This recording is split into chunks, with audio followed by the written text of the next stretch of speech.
Welcome to another great edition of Scaling with Insights, where we bring in top industry leaders to share their insights of what's working well to scale their businesses. My name is John Russo. I'm a former CMO turned entrepreneur. Now I'm helping other businesses scale, grow, and measure their business for effectiveness.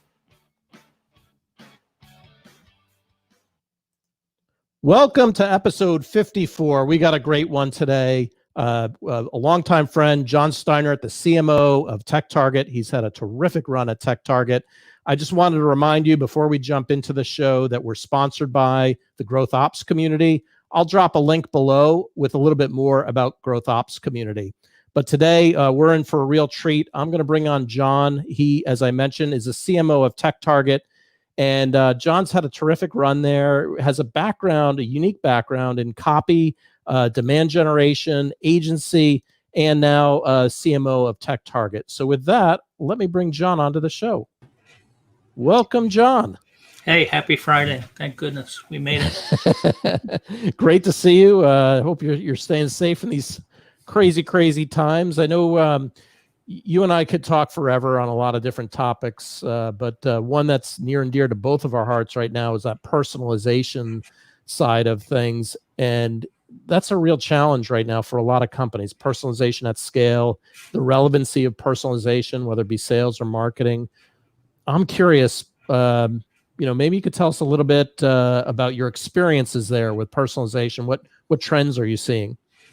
So stop me, John, if I go on a rant here. But the first part is that this word personalization really bugs me because it comes to us from B2C. And B2C, personalization is really about talking to a person about the B2C things that they care about. I mean, think about you're buying a new pair of socks and you want to look at people's ratings of socks. And so you're a sock buyer and, you fall into some demographic. And so being personal means what people care about when they're buying socks. But then we apply that thing to B2B, and personalization is pretty different. Yeah, we want a relationship with the person we're trying to reach, the person we're trying to engage. But how you build a relationship in B2B is completely different, because the things that is tying up our day are not about personal things, right? They're, unless as far as professional things are personal, they're about the business issues that are really making our life hard. And take COVID, for instance, because even more so now because of COVID, we have less time because we got to be on these damn meetings every half an hour. So if somebody reaches out to me based on my background, as a copywriter and wants to talk about where I went to college and stuff, I really don't have time for that. But what I am interested in is if they reach out and say, look, I've studied your company and we have clients like Tech Target. And clients like Tech Target have these problems, which I can solve for you, and it will have this benefit to your company. So this is a project you should consider now, because facing COVID, as we all are, it will have these advantages. I wouldn't use the personalization word there. I would use the word business relevance. That's an excellent example. And I think this would resonate with your audience because they get confused. When we say personalization, do we mean a Dear John letter, when you land on somebody's website? That's not personalization. So I don't know why we use that word. So let's talk a little bit about business relevance, because I think it's important. And I think it connects to this idea that because marketing and sales are now both limited to the digital channel, or you could add the phone channel, it's more important than ever that we help sales do its job. We're being forced together. Revenue is critically important now as our companies need help surviving. And a lot of salespeople, but especially field salespeople, have not really thought about how the removal of this opportunity to build human relationships is going to impact how they actually engage. So they need some help here. It's a huge opportunity for marketers to help with sales enablement. So we ought to take advantage of it because they're asking. We did a bit of research and we said, what is happening inside your companies. And we were told by marketers, well, sales is getting measured really harshly. I said, that's a perfect opportunity for marketing. If sales has to hit numbers, their activities are being studied really aggressively, they're going to need help with how they might do better messaging. So here's a very specific example. If before COVID, the natural thing for salespeople to do before reaching out to somebody and trying to get a meeting, or before going in and having a face-to-face meeting, was to go to LinkedIn and study all the background and, who played football where and who is in the service, right? And what's going on with Cal and all these things that we can read in your LinkedIn.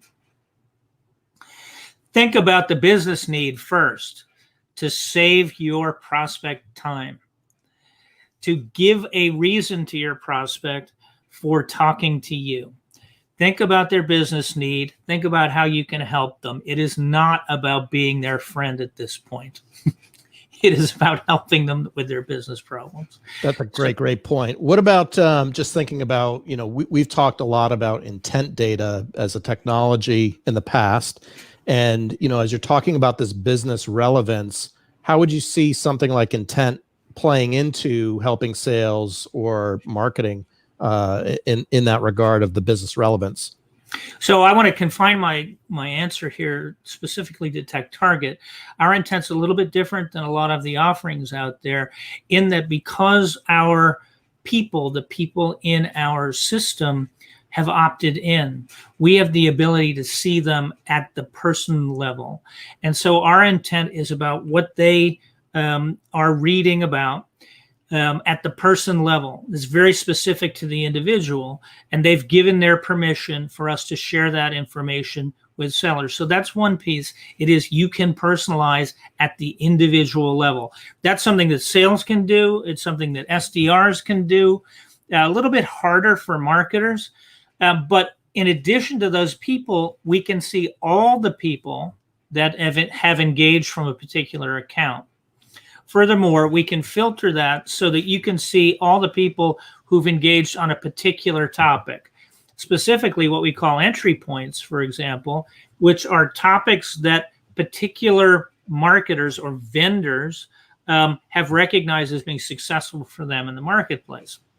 So what I recommend that marketers do on the personalization side is, rather than grouping people in terms of what you might sell to them, group them in your nurtures according to what they have needs around. So when you so you're going to take the information in the intent about people who have similar needs. That's who you're going to pull into your nurture, and you're going to build your nurture around creating content that is relevant to people who have those needs. In your experience with intent data, and we see this with a lot of clients, they struggle with the operationalizing, if that's such a word, putting intent into practice, right? Any advice or tips there? And yours is obviously a different flavor of intent based on how you just described it, especially at the contact level of having that visibility. But is there anything else that you would suggest that would help marketers on that journey to sales, or even sales help themselves with intent data? Yeah, a couple or three things there. So let's talk first about sales, because I think, especially now, you want to work backwards from revenue to whatever your personal responsibility is. If we say, what does sales need? They need help understanding how to open conversations based on specific factual knowledge about who they're talking to. So they need help on, how do I build my cadences to be more relevant? How do I open a call on this topic? And so when it's personalized, when the information is available at that level, I'm calling on marketing to help create frameworks, and maybe even go so far as writing example cadences of how to do this. And I think that marketing can do that because that's the way you're supposed to have been writing your emails for demand gen. On the marketing side, a little bit different, but I would start from, you got to think about content. If you find that your target audiences are interested in things that you don't have content for, you're probably going to have to create new content, because what the data are telling you is that the reason your content's not converting is that what's currently concerning this market or this group of people in the market is not the way they see the problem. And that's a very common thing for portfolio marketers, because you start with an hypothesis about what the particular persona cares about, and then you forget the step of modifying the hypothesis based on what you're actually seeing in the market. Right, so personas typically aren't used very flexibly. They're not modified based on inputs, responses. So what I'm saying is the demand gen people need to funnel that information back to the product marketing folks and say, wow, we're not getting responses on this. The intent data is saying there's a lot of activity around that. They're closely related, but we're saying it differently. Can we change the content? So it is getting those terms that are resonating with the audience to be present in your content that I think marketers really should be paying attention to. That's excellent advice. It's so challenging to operationalize it, and you nailed it right there. Maybe just last question, outside of kind of the work environment right now that we find ourselves glued to Zoom 24/7 or webinars or video con calls. What are you occupying your time with outside of work these days to kind of maintain your sanity? So I'm trying to work out. I am working out every day. I do it now on a bike because I hurt my knee on the Nordic track.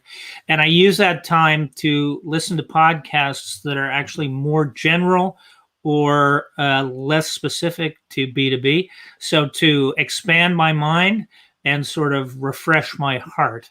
And so that's a way to read as much as possible. And I think it's really important to read because there's so much great stuff out there now.